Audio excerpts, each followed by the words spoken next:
Now the British election. This is a thumping endorsement of Boris Johnson and the Conservative government. It's an emphatic repudiation of the muddling socialist policies of British Labor and Jeremy Corbyn, replete with anti-Semitism and a weak approach to terrorism and national security. And it's yet another clear demonstration of the will of the British people to be in control of their own country, to reclaim their sovereignty and leave the EU. Brexit will now happen next month. This is a significant moment in world affairs.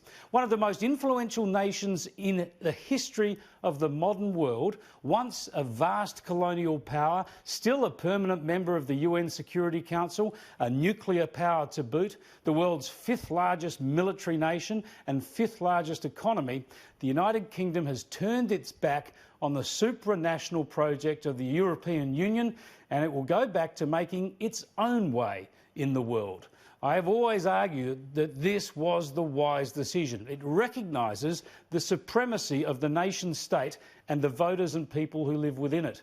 No one in Brussels or the UN, in New York or in Geneva, for that matter, ought to be telling the British how to run their country. The choice on Brexit has been at the core of this election. British voters chose to leave the EU at a referendum 3 years ago, and the political class has repeatedly failed, actually refused to deliver it. Boris Johnson has promised to give them what they want. Let's get Brexit done, but first, my friends, let's get breakfast done too. Thank you. Yes, the Brexit breakfast, then on to break the Brexit deadlock. This is truly an historic victory, not just for the Conservatives, but for democracy. The elites, the so-called elites of the UK and the rest of the world, the academics, most of the media, even most of the politicians, have argued that the British voters got it wrong in that referendum. They've treated the voters like fools, deplorables in fact. Well, the voters, as ever, get the final say, and they've sent a strong message to the political and media class. They've shown that the so-called elites are out of touch. The will of the people has now been made clear, it's been amplified, and it will be enacted.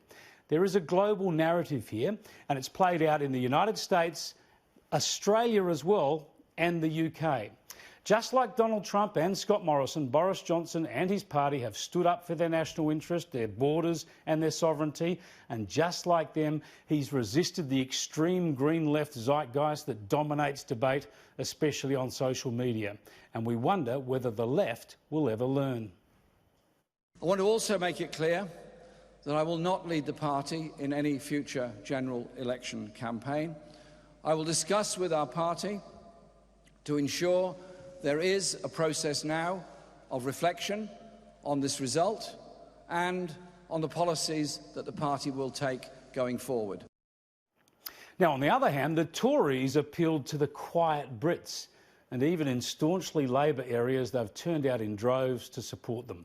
The quiet Americans, the quiet Australians, and now the quiet Brits. They've reclaimed their countries, reset the political narrative, and proved that they know best.